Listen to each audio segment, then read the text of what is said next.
Hello and welcome to the Tifo Football Podcast. I'm Joe Devine and I'm now joined by Seb Stafford-Bloor. Hello, Joe. And Alex Stewart. Morning, Joe. Hello to both and all. Today we're talking about a couple of different things. Part 1, dependencies, football dependencies. Oh, they're exciting. Also how they affect teams in different ways. So we're going to be talking about Virgil van Dijk, other players including Kevin De Bruyne, Bruno Fernandes, Harry Kane, any fullback you seem to have written here. I don't know what that means, but we'll come to find that later in part 1. And there's a part 2 as well to today's conversation where Seb spoke to the wonderful Jonathan Harding. Really like Jonathan. What did you talk to Jonathan Harding about, Seb? All sorts. We did a little bit on Hertha Berlin and the big old mess that's happening there. Very, very strange situation. We also chatted a little bit about Thomas Tuchel because he is inbound at Chelsea. So we wanted to just get a little bit of background there. Ja, danke. Yeah? Peter. Yeah. Thank you. Very exciting. It's very exciting, isn't it? I wonder if Chelsea will be developing a dependency on him. Ooh, nice. The police are coming to get me. Anyway, let's go to part 1 and talk about footballing dependencies. I will leave you in the warm hands and the cool embrace of Alex Stewart and Seb Stafford-Bloor.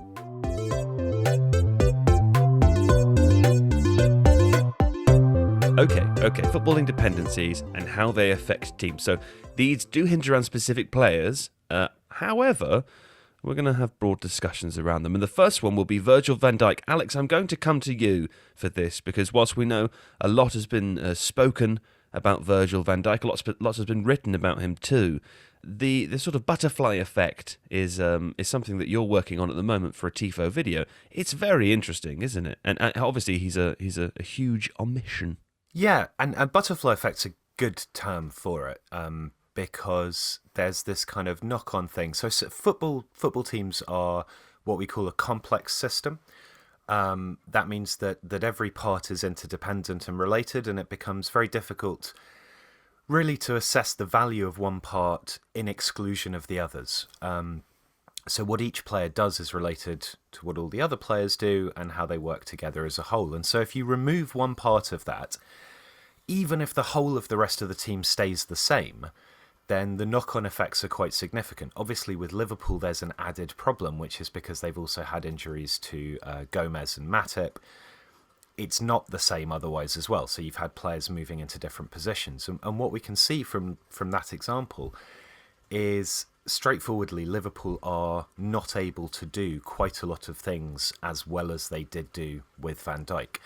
And we can talk about those things a little bit in a minute, but also I think there's another point to make, which is familiarity as well.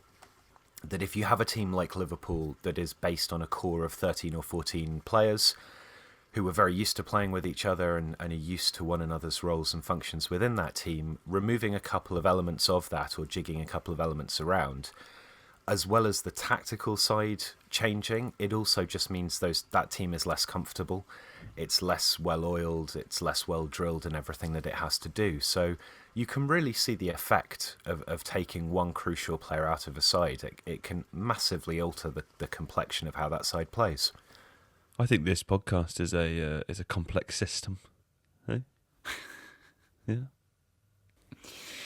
One other thing I think it's a little bit overlooked, and it's a product of where Liverpool are at the moment, but you do wonder whether in a situation where Liverpool are struggling to create chances and not scoring as many goals as they need to, particularly in tight games where they're facing stubborn opponents, one of like the big misses with Van Dijk is just his threat from set pieces.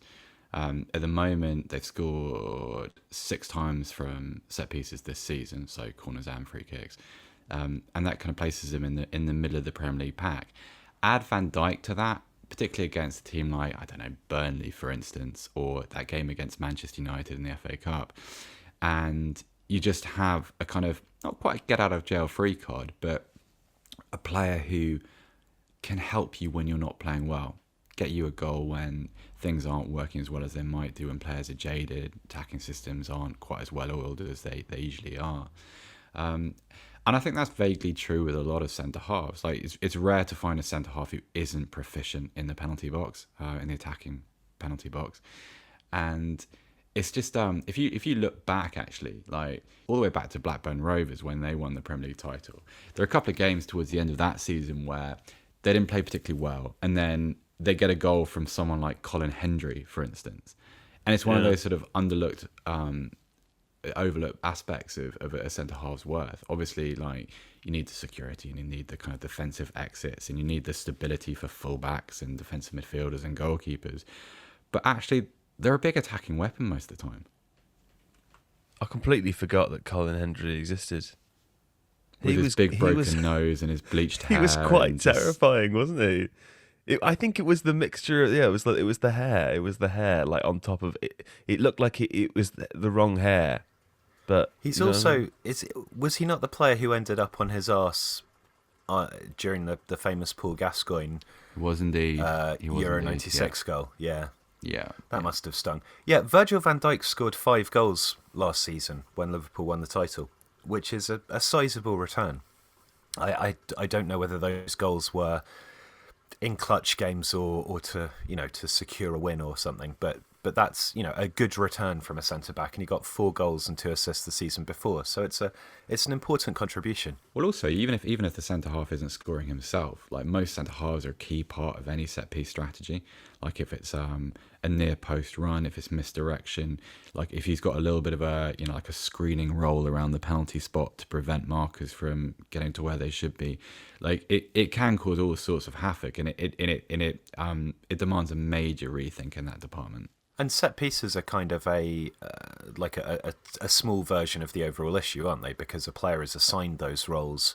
They're training in 5, 10, 15 different set piece approaches, and learning that role and having somebody else take it and having the other players know that player's going to do it, and they're trying to remember what it all is. It's a sort of a good mini example of how this issue affects teams more broadly. So I watched the second of the Liverpool Man United games the other day. Still don't think it was as good as the first one, Alex. But one thing that kept I won that. Don't rake over the old 60-odd% agreed with me. Yeah, well, yeah, 60% of people are wrong. That's the problem. That often happens, doesn't it? I mean, listen, Donald Trump was voted in. What I'm saying is, I watched the game. I saw the pundits describing the effect, I think, of Van Dijk, and also discussing, Henderson and Fabinho being dropped back into the centre-back roles. What that exposed in the midfield. There's been some discussion about Thiago also, which I'd be interested to get both of your takes on, even though it's slightly tangentially related. But also, one of the reasons that I think Manchester United seem to have so much height and so much width in the game most recently was because there was no Henderson in midfield. Of course, he wasn't playing at centre back either, although he was for the first game. But the point I'm making is that you lose a big player in the centre back. You have players dragged out of their natural positions. Henderson is the player in the central midfield area for Liverpool that would normally tuck in behind those fullbacks, prevent those opposition wide players making the deep and long runs. And that just really wasn't happening against Manchester United in the second game. So suddenly, Liverpool start to concede chances and opposition opportunities that really, I suppose, are much more rare in normal games. It's an area of the pitch that is just more often than not locked off. And that seems something that's sort of, tactically speaking, 3 or 4 steps removed from Van Dijk not being there, but he's still indirectly affected by his absence, Alex. Yeah, totally. I mean, I think particularly when you look at a team like Liverpool, where obviously there's a complex pressing system, but also the fullbacks are pushing up as high as they are. And we talked a lot before, and it's interesting that a lot of the conversation around Liverpool's tactics a couple of years ago was the fact that this was a midfield whose job was to cover, was to move into other parts of the pitch to allow the fullbacks to push up. That it wasn't a creative midfield particularly, and that's what you now see missing. And they are trying to compensate by injecting more creativity into that midfield. So players like Thiago, obviously, but also Xherdan Shaqiri coming in. But there's not necessarily. I don't know whether it's that there's less familiarity. Those players are less defensively minded. But they were sort of trying to change that approach slightly before Van Dijk got injured, but still with the security of Henderson being able to be that cover, particularly for Alexander-Arnold on the right-hand side. Not just a cover either, the way that Henderson pushes up into the right half space to act as a pass inside and slightly back option to allow Liverpool to recycle. Yeah. That's been lost. But I also think from a defensive perspective, one of the things that Van Dijk allows Liverpool to do as a really good and quick one-on-one defender is to play a higher line. And this is something that I remember that we saw with Manchester City when Fabinho was being forced to play at centre-back. Instead of having a proactive forwards defensive line, if that makes sense, having a player who's not a comfortable centre-back means that the defence quite often are retreating instead, that they're seeking to regain their position closer to the goal, prevent longer shooting opportunities, and that allows space in front of the midfield. And of course with Liverpool there's then a knock-on effect, which is that they can't press as high, they can't control space in quite the same way, they can't then get those counter-pressing opportunities that they used to thrive off. So, we can see these kind of reverberations out from the absence of one player, exactly like you said, in terms of how the fullbacks push up in the midfield cover, but also in lots and lots of other different ways. It's like I say, it's a complex thing. Hey Seb, Liverpool's player Thiago is rubbish, isn't he? He's really rubbish, and Liverpool haven't ever won a game since he's arrived. He's awful, and he's actually, I think, he was behind the Brexit vote. Yeah, the internet really went hard on him, didn't they? It's funny because I think one of the other things I'd say about Liverpool's midfield is because there's been so much flux and changeover. I wonder when they come up against a team who transition a lot, who have midfielders who move from midfield into attack, which is most teams in the top half now in the Premier League at least. I wonder how difficult that is, because obviously within that you're passing over marking responsibilities and defensive obligations. And all of a sudden, when you start removing pieces like Henderson, I mean, in my opinion, probably one of the loudest players in the Premier League, like especially now, like you can really hear how verbal he is on the pitch and how much organising he does. Almost as loud as Andy Robertson. Right? Almost, that was really weird. I don't think I've ever seen that before. That was screaming at a player to try and put him off. Although, do you remember when it was a couple of years ago, Arsenal were playing against that team who had the goalkeeper who ate a pie at half time. Do you remember that? Sutton United. Sutton United. There was a moment in that game where Alex Oxlade-Chamberlain, still at Arsenal at the time, was running down the touchline, and the fullback he was facing tried to put him off by pretending to headbutt him. Do you remember that? No, I'm sure not specifically. Okay, so Google that and see if you can find it. It's very, very funny. But I wonder for Last someone time I like used Thiago, Google, I found out some horrible stuff about Colin Hendry, so I don't want to do it again. Yeah, let's not go down that path again, I guess. But I wonder for Thiago, obviously he's used to a system and he prospers in a system where there's a lot of possession and he plays, sorry for the cliche, but more of a quarterbacking role. He has the armchair from where he picks his passes and cuts lines, changes the point of the attack. And now he's not in a situation where that's a little bit up in the air. It's not quite as controlled as it used to be, but also you have all this sort of vague confusion in that department because of the flux. I think it's really, really difficult. I can't get on board with any opinion which begins with no, Thiago's not a really, really, really good footballer, because I don't think that's a sustainable position, really. I think it's funny because I think, naturally you would assume that if you replaced one of the three, fairly workmanlike Liverpool midfield of last season with either a player like Thiago or a player who offers more in terms of attacking verticality, that they'd be a more attacking team. And it doesn't really work like that, does it? Because it's a complex system, according to Alex or someone else. Anyway, that'll do for the Reds. Let's get on to the Blues. And that is, of course, Kevin De Bruyne, who is out for around 6 weeks. Poor fella. He's a good footballer. He'll want to be playing football. And, of course, Pep Guardiola will be disappointed to lose him because he's the best player that they have.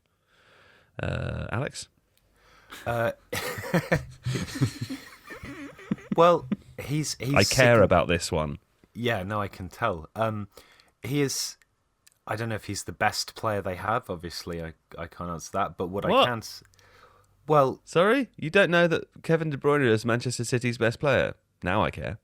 Well, I think it's very difficult to describe a player as the best or not. No, what sorry, we've hold just on. Said about... No, are you doing a joke? No, I was going to say he's their most important player. I mean, okay, he probably is their best player, but Thank you. You know, he's got 10 assists so far this season in the league. Nobody else has got more than 3. He's also got 3 goals. And what's happened with the way that City are setting up is that he has very often been the primary creative focus, almost to the extent that nobody else is expected to do anything. And so City have kind of had to adapt because of these midfield problems that they've had with Gundogan and Rodri. And De Bruyne has been playing off the striker, but with the athleticism to sort of do some covering as well.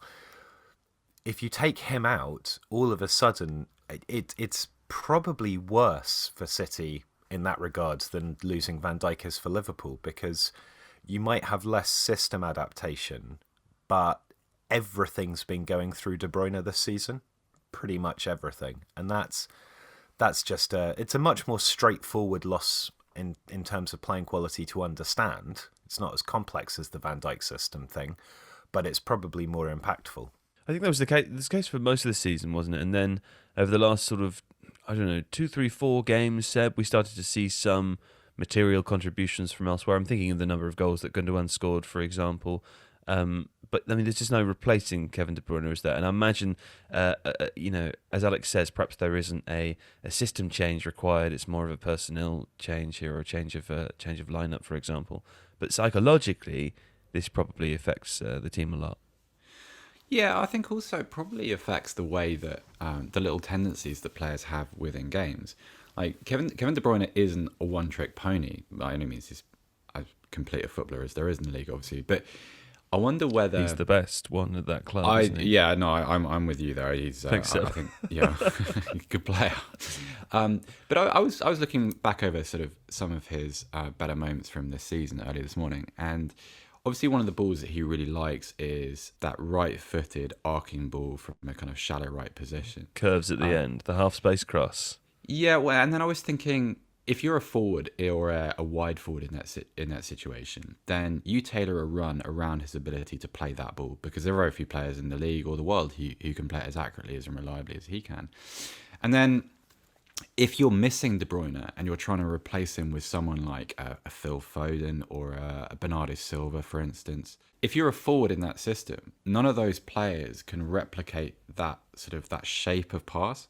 And so as a result, you then start to have you need to make different runs to exploit defensive weaknesses, instead of, for instance, instead of running off a defender's outside shoulder on the left half of the pitch, you're having to go inside because a left-footed player can't play that pass. So it's really interesting, and you can go quite micro with the detail there, but forgetting the fact that he's just a very, very good player who can unpick any defense that he plays against. Like, you're essentially creating a situation where players have to relearn their habits for about 6 weeks. It's really weird. That's quite interesting, isn't it? Yeah. Teammates will train themselves to do stuff on the basis of a player who can do things that no one else can. Well, yeah, because those moves are irrelevant or useless if he's not there.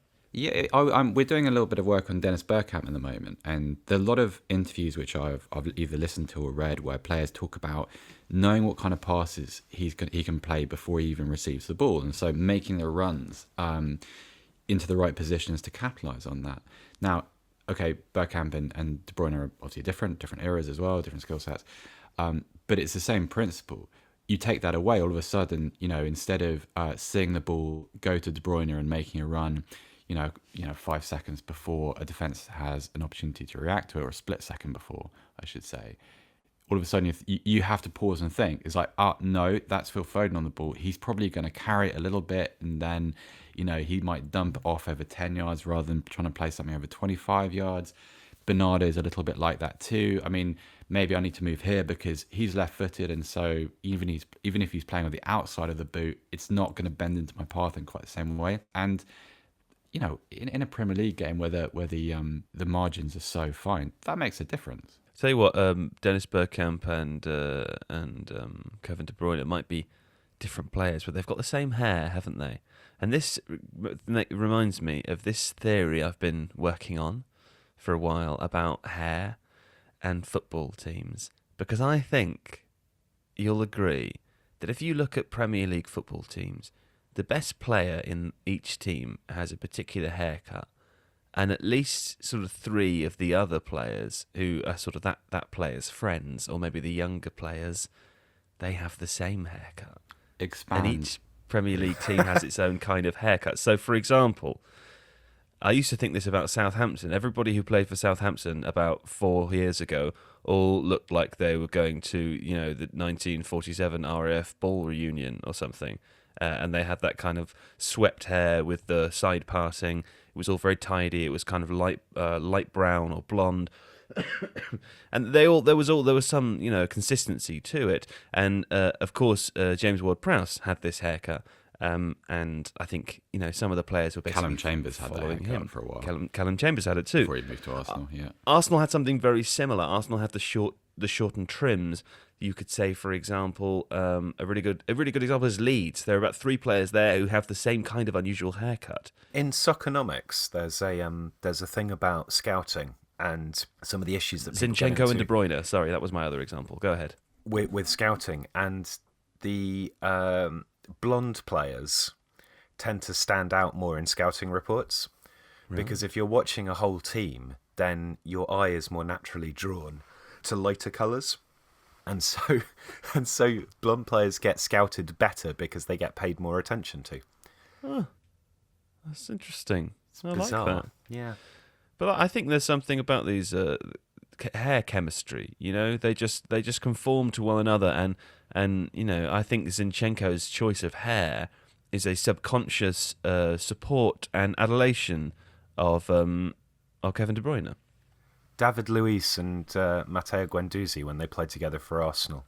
Yeah, although I think they both had that hair separately prior to joining each other, so we can't say I think that they has did. been. Yeah, but that hasn't been. But I did feel there was a connection there, and I think also there was a connection. I would sometimes get the two of them confused from a distance. I suppose though with that you have to really commit to that hairstyle. Like you can't just go home one day and think I fancy a change, and the next day. How you've long got has this massive, David Luiz had that hair for?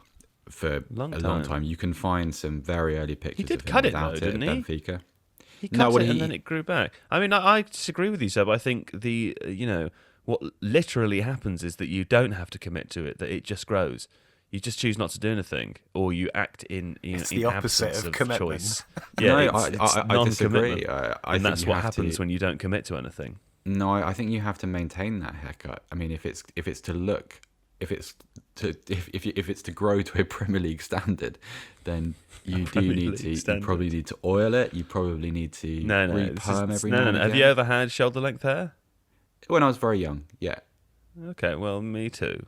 And I never oiled mine, but I'll tell but you, it was you Premier have very League straight standards. hair. There's this. I don't have very straight. I have very thick hair. I looked like a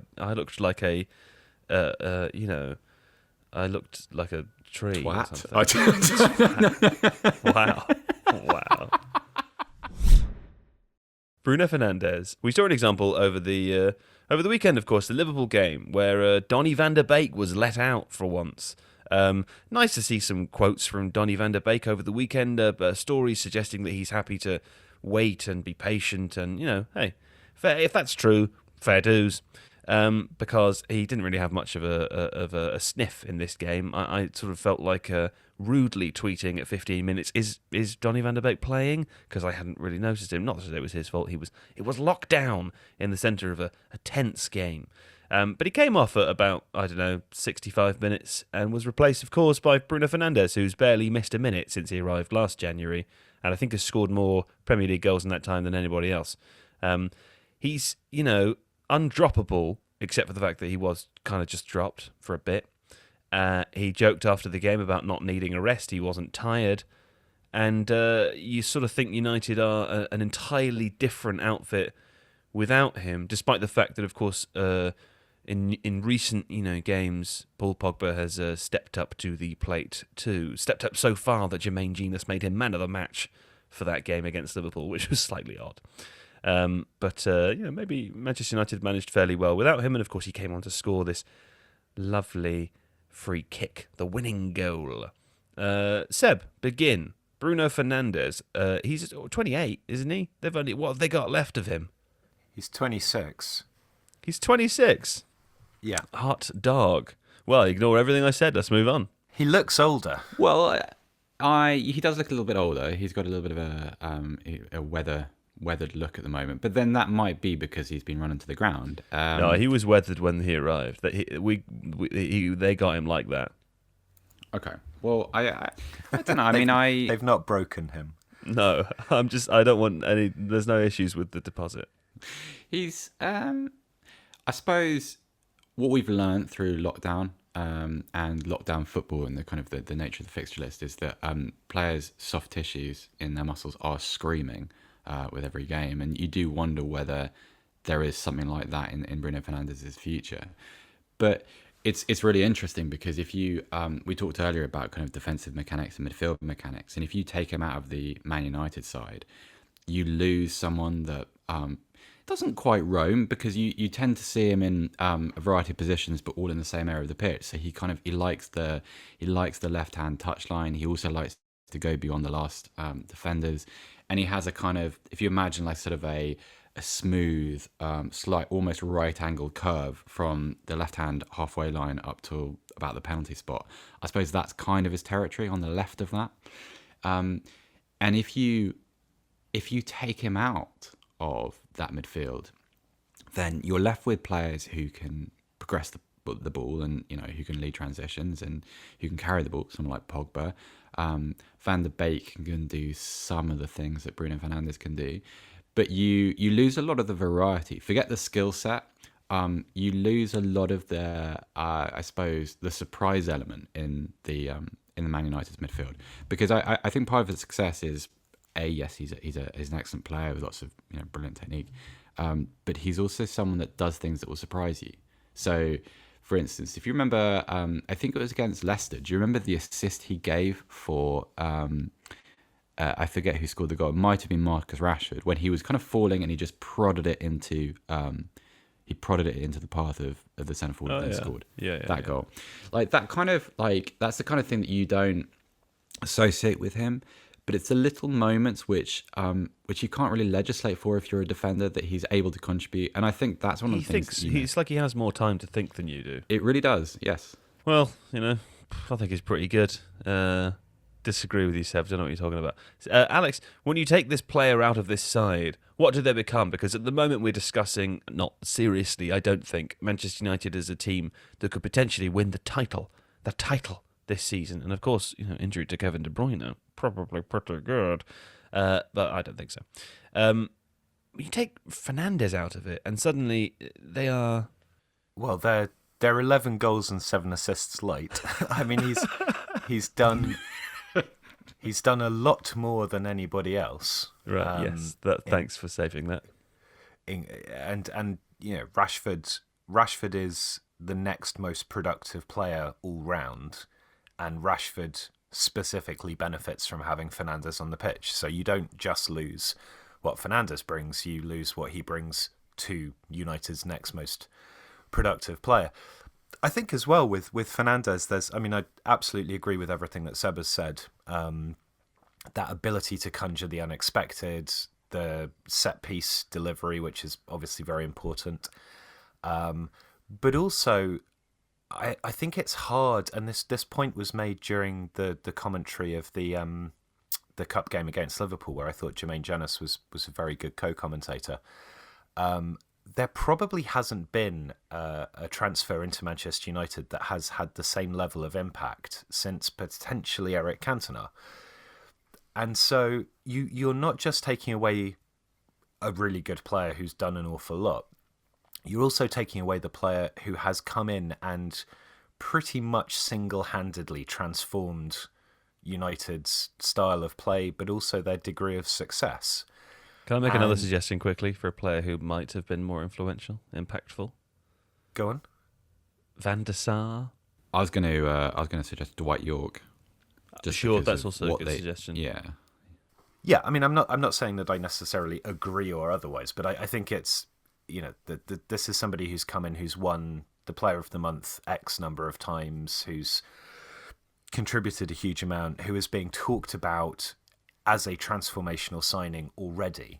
Best signing of 2020 by 100 million miles. Oh, without question. And so you with Manchester United, you kind of worry that there's I don't want to say that there's an issue with their mentality, but I think that the deficit in certain of the tactical aspects of their play, particularly in attack, means that they come to rely very heavily on Fernandes's ability to do unexpected things, and that's partly why he's thrived in that system. I mean, it's a system that's pretty much built around him in that 4-2-3-1.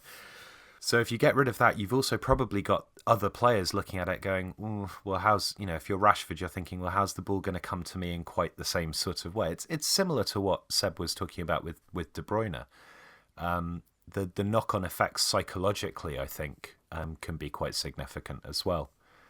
So yeah, United can ill afford to lose him.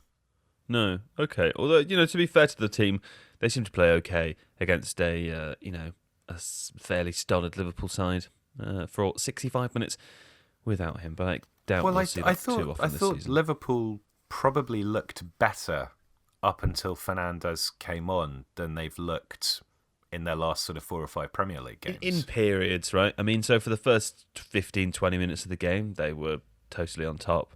But I think for the end of the first half, and for, actually fairly long periods of the beginning of the second half, other than Liverpool's second goal, Man United were, I felt pretty regularly throughout the game that Manchester United were more likely to win the game.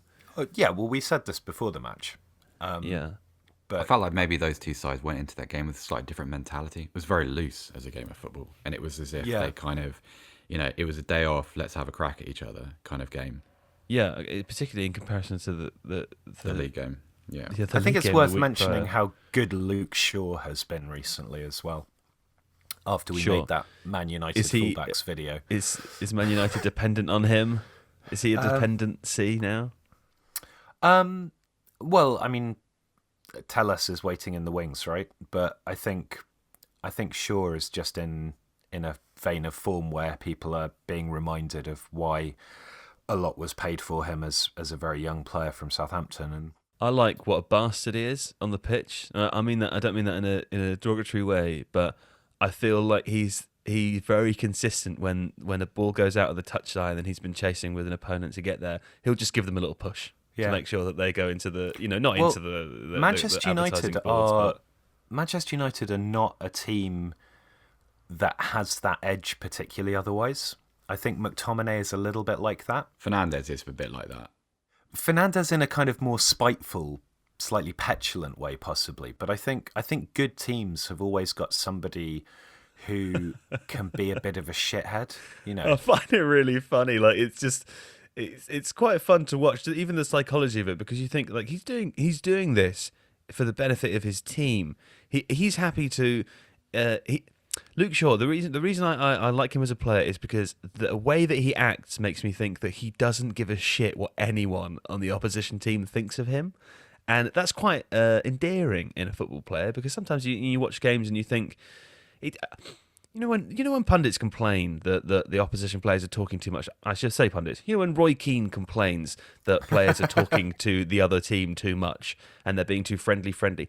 I don't think it's specifically that they're talking to each other or that they are friendly that is the problem. I think it's more that they aren't displaying, what Roy Keane did, what Luke Shaw does, which is a total and utter contempt for the opposition just for that 90-minute period. That they don't give a shit about you, they don't care what you think, they only want to hurt you, they'll do anything to defend their teammates, even if their teammates are clearly, blatantly wrong, they'll still defend them, and they'll look like a tit doing it. Like that, I think that's what Roy Keane wants to see. Yeah, Kieran Tierney does it a lot for Arsenal as well, and I really too. I really think it's they're left back shithouses. But I think that sort of thing is really important. I think if Does you're the shit house cover it? I mean, we're kind of describing this sociopaths, really. no, it's not that bad. I think it's not wholly performative, obviously. But I think teams need to have at least one player who's got that edge to them of unpleasantness on the pitch. Just you think about playing against them, like what difference really that makes. If you important. know that Yeah. every time you reach a ball that reaches the byline before Luke Shaw, he's going to push you in the back.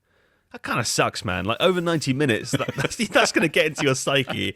Not only is it going to fuck you off if you're the wrong sort of character, if you're going to be reactionary to that, it's also going to change the way that you tense. It's going to change your body language. It's probably going to change the way that you move. Like it's going to change the way that you not react to him, but the way that you are proactive about playing against him. Your anticipation every time a pass is played in, or that you're chasing a ball.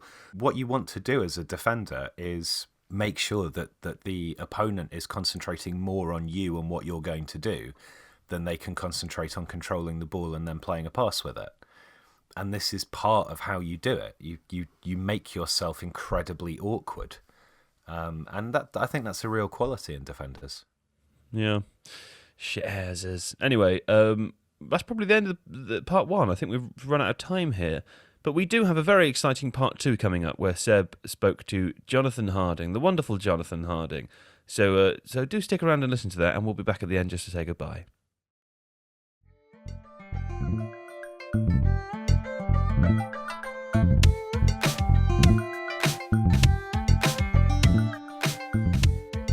Okay, welcome back, friend of the podcast, Jonathan Harding. How are you? Very well, thanks, Seb. Thank you for having me on. Okay, lockdown hasn't been treating Hertha Berlin well. For those who... Safe to say. Yeah, I feel like we need to add a little bit of context here because without going to making this a very, very long segment, we need to kind of describe the dysfunction that's been going on. So if we start at the point where they had a fantastic new takeover and became extremely wealthy very quickly and started spending money like it was going out of fashion, what happened next? And let's begin with our old friend Jurgen Klinsmann. I think when you have an idea, Hertha Berlin wanted to be this big club. They called themselves this idea of this big city club that they've been branding about, and this has really been around. Hertha's sort of quirky mottos have been around for a while. Like we try, we fail, we win. I think the club has tried everything they can to improve their image, and then getting Klinsmann felt like the last piece of the puzzle in terms of high profile, going to make a difference to the direction of the club. We've got players, we've spent money, as you say. And I think the lesson here is that throwing money and big names at a situation without having a plan is not going to get you where you want to go. And, Hertha have insisted that they've always had a plan, or this is part of the process, but it's quite obvious that it isn't, and that the plan can't really exist if you've gone from one coach and 4 coaches later you've come back around to the same coach. You get Klinsmann in after failing with Ante Kovic, who's a youth coach who came in after long-standing Paul Dardai was there. You bring in Alexander Nuri in the interim, then Labadia comes in, and then you go back to Dardai. It's not a sign of a club that knows really what it's doing. And I think if you spend a lot of money and you appoint someone like Klinsmann and you don't think about the impact, appropriate nature of the appointment, does it fit? Does it make sense? Then you're only going to fall on your face. And that's basically what happened with the Klinsmann appointment. Klinsmann seemed to expect that he would be given a kind of a full autonomy to redesign like almost all of the footballing departments within the club, and then from the outside, and please do correct me if I'm wrong, he repeated a trick we've seen before, which was to announce his resignation essentially via Facebook, which is unorthodox, I suppose, and then for want of a better word, to kind of flounce off a little bit.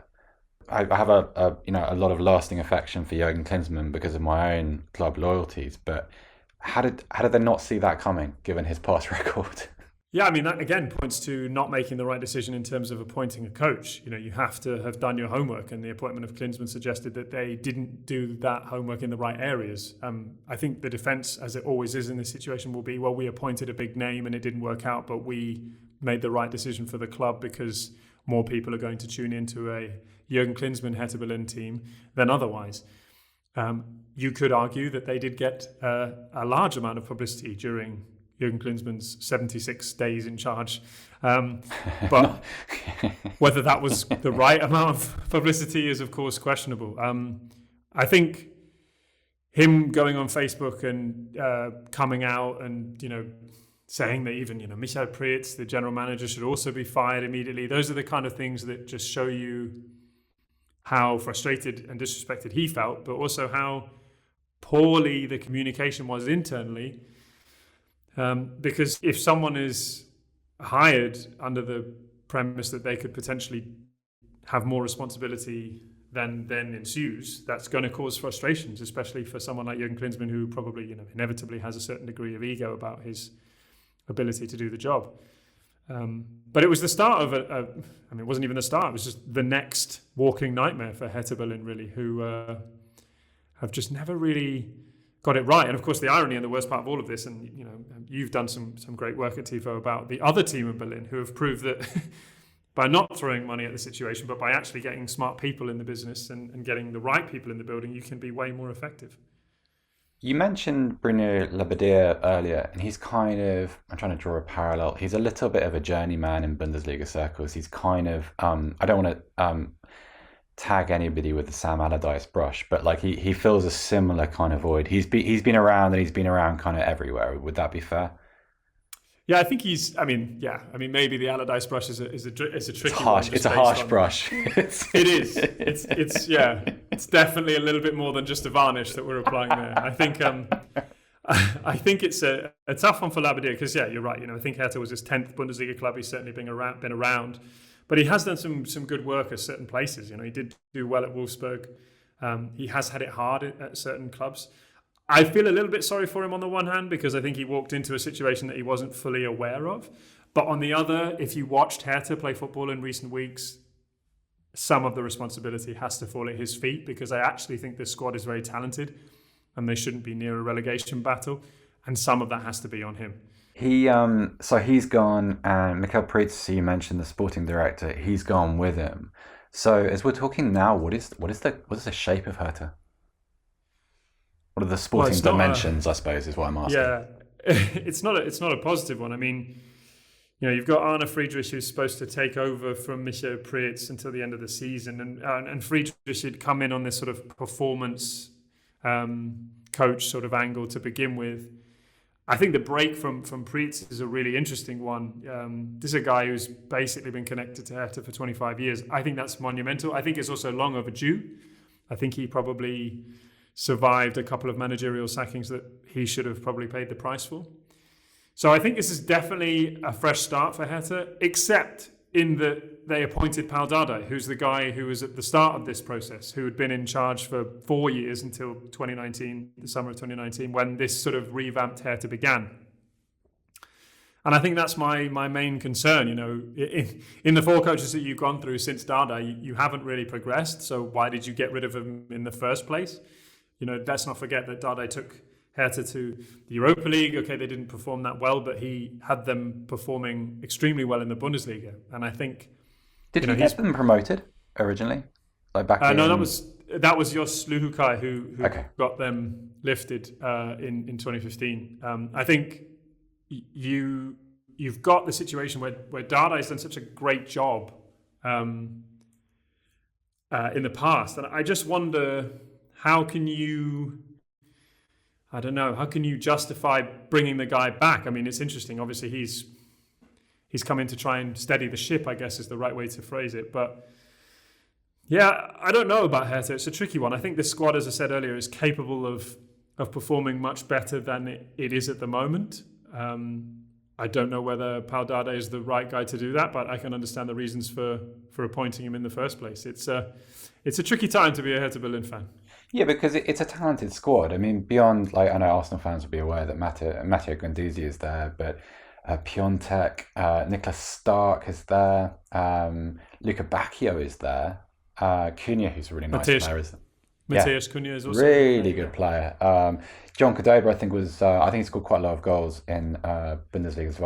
Yeah, and Alexander Schwoller, the goalkeeper that they picked Yeah, up from Freiburg. this is a good group of players that just, it's strange. Okay, well, I'll tell you what, let's move on to another good group of players and another ship which needs steadying.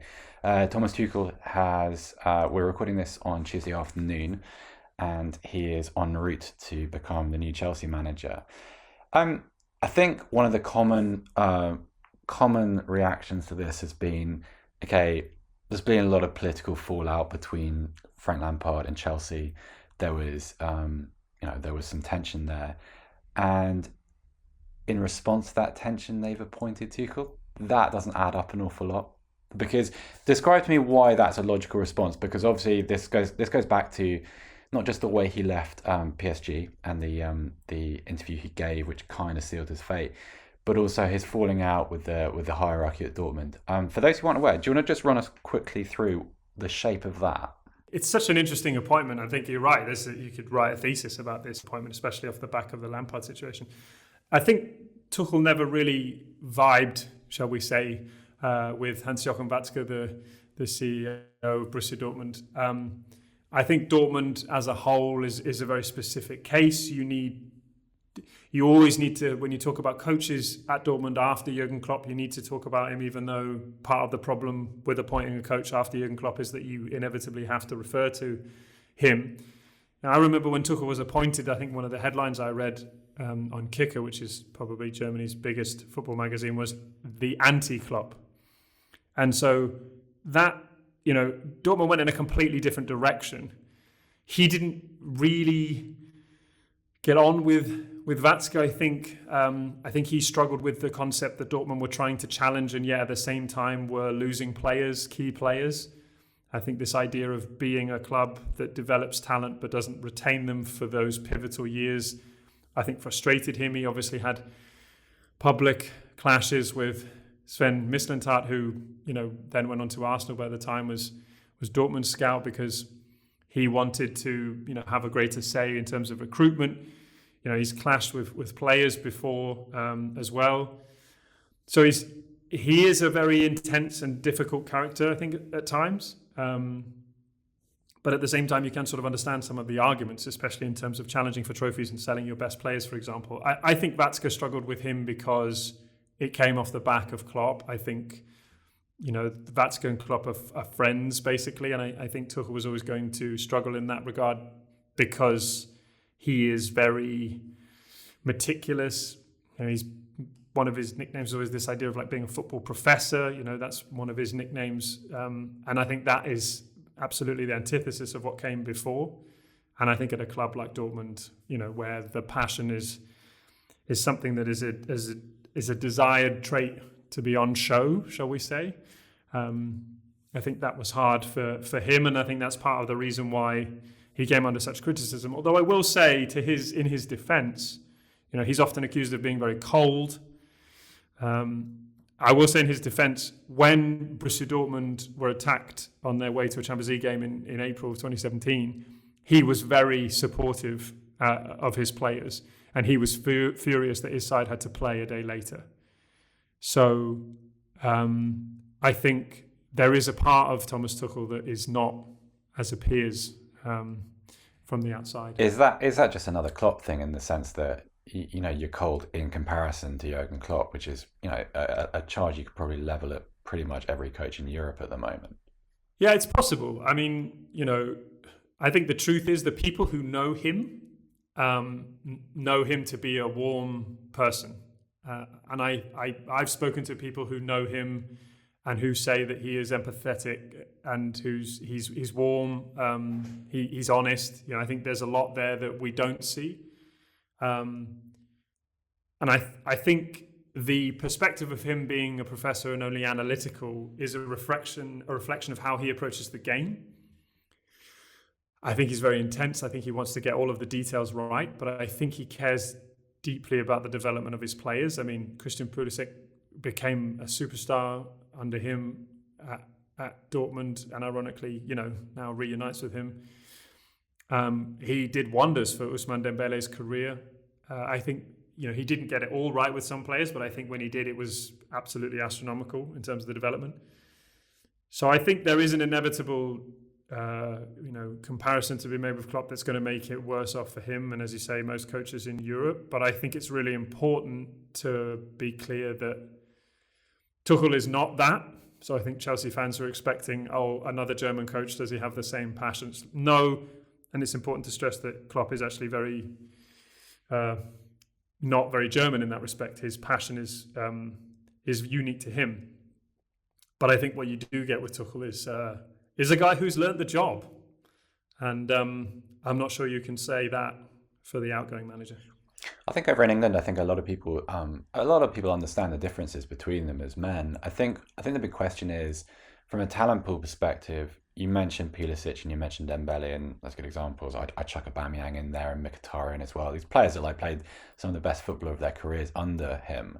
I think the question becomes, okay, he's going to go in and he's going to inherit this really decadent squad full of attacking players. Perhaps needs a rebalancing touch further back towards the defence, maybe. But I think, the expectation is at Chelsea, you're going to be an employee. You're going into a space which has been vacated by Frank Lampard, and it's designed in that way for a reason. It's because, Chelsea's direction as a sporting entity has been defined by Marina Granovskaya, also now increasingly by Petr Cech, who's apparently growing in influence. That's the bit that troubles me. Whenever you insert a big personality and a reputation, and let's be fair, a bit of an ego, into that kind of shape, you just think, yeah, that's going to cause some pressure somewhere. Do you think what do you think of that balance? Do you think that's going to work? I think there's an inevitable amount of friction that's going to come from the appointment, but I think what's going to be telling is what Tuchel has learned from his time at PSG, and at Dortmund to a certain extent, but there's definite evidence there to suggest he's had to deal with some of the biggest players in the game at PSG and their egos and how to get the best out of them. And let's not forget, he took them to a Champions League final, albeit in a very unusual circumstances. But they played a decent game against Bayern, and if Neymar and Mbappe get their shooting boots on in that game, it's a different outcome, and maybe we view Thomas Tuchel differently. And that's part of the perception problem in football, that success will define what kind of assessment is given to you as a coach. I think if Chelsea are smart, on the one hand, they'll let him have enough of a say to keep him happy and not try to put him into a box and say you're only in charge of this. I think on the other hand, Tuchel has to be smart as well and say, right, there are lots of people who are already here who are working on different areas of the club. If I'm able to have maximum influence on how we play football and actually develop a style of play, because I think that's obviously been one of the criticisms of Chelsea in recent weeks and months, is that the plan isn't obvious. Whereas I think Thomas Tuchel's incredibly aggressive, attacking type of football that we've seen him play, if he's able to develop that, then he should probably be able to make peace with the fact that he's got enough of an influence there to develop a type of football that's great to see.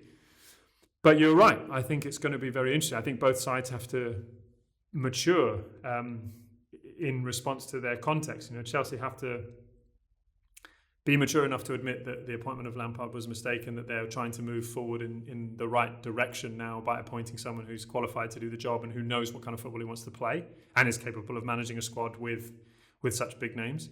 And on the other hand, Thomas Tuchel has to say, right, this is a huge opportunity for me. He's always wanted to coach in England. I can say that, when he was coaching at Mainz, I had the fortune of chatting to him after a game when they got absolutely hammered by Bayern Munich. And even then, years ago, he talked about his admiration for England. So I think he has an opportunity here. And I think if he recognises that there is going to be some power struggle to be had, but if he plays it smart, then he can be successful. I think that's something I'd like to see from him. Well, that was a nice conversation, wasn't it? What a nice man, Seb. And what a lovely anecdote he told you at the end. Well, possibly. It's Tuesday morning. We haven't recorded it yet, but Jonathan is pretty good for a good anecdote. So, yeah, I'd say just make sure now I've said this that he does tell you one at the end of your recording. Okay, well, I will. I mean, we might have to construct one, and it may or may not be true, but we will try. Fine with me. I'll look forward to hearing about it. Yeah. Okay. Hey, Alex Stewart. Yeah. Thanks. Cheers. Thanks to you also, Seb, and to Jonathan Harding, of course. Yes, thank you, Joe Devine. And of course to producer Adonis. Oh, and before we go, one more thing. I'm just going to repeat that in the next couple of weeks, I'm hoping as of next week, but I'm not sure entirely yet. You'll find out. Our Thursday release is going to become a Friday release. And the exciting thing about that for us listeners is that we can start recording just the day before it goes out. So if we want to talk about games that have happened, it doesn't mean that we have to record them and then the episodes are released sort of 4 or 5 days later. After a long period has transpired, other things may have occurred. No longer. Tifo will be up to date, present, on the node. What do they say? Happening now, always happening. Finger that's on exciting. the pulse. Yes. Finger on the pulse. Yeah, toe in the dam, and toe bum in in the the dam bath. sounds something very different. Like it's. Is it toe in the dam? I mean, we're not going to start averting disasters. I mean, we're just Maybe finger in just the dam. I mean, This is how getting big dangerously are you close to have your finger in the dam or your toe in the dam? Joe could just use his hair. What, in the dam? Yeah, just like kind of mat it across the gap. I have got a lot of hair. But anyway, my hair will be here on a Friday and a Tuesday instead of a Thursday and a Tuesday. And I hope that will make a difference to your lives. Oh, and one more thing as well. I was thinking, you guys, you know how people's listeners or viewers have nicknames based on the thing they like? You know, like fan people, you know?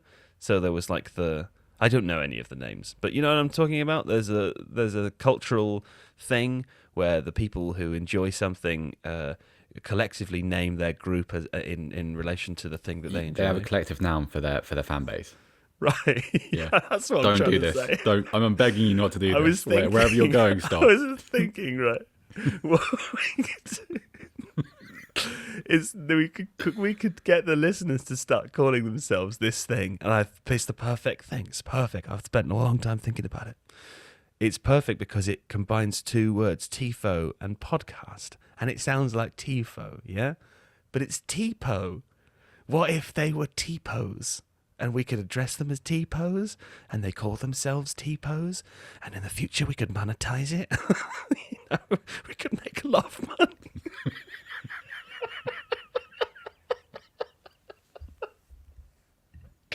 So I'm just seeing if it'll work. I just want to see if people like the word T-Pose. Yeah, so if you like lost it. No, shush up. Hey, come now. What I want to know is, listen, Seb's been lonely this last week because no one's had anything to tweet at him. But if you like the word T-Po, you should let Seb know on Twitter and just say yes or no, you're interested or not, maybe suggest some other ones, and he'll come back to us next week and let us know what the results of that have been, because I love a bit of audience participation here, particularly from the T-Pos. So anyway, thanks to everyone, and we'll be back on Tuesday. Au revoir!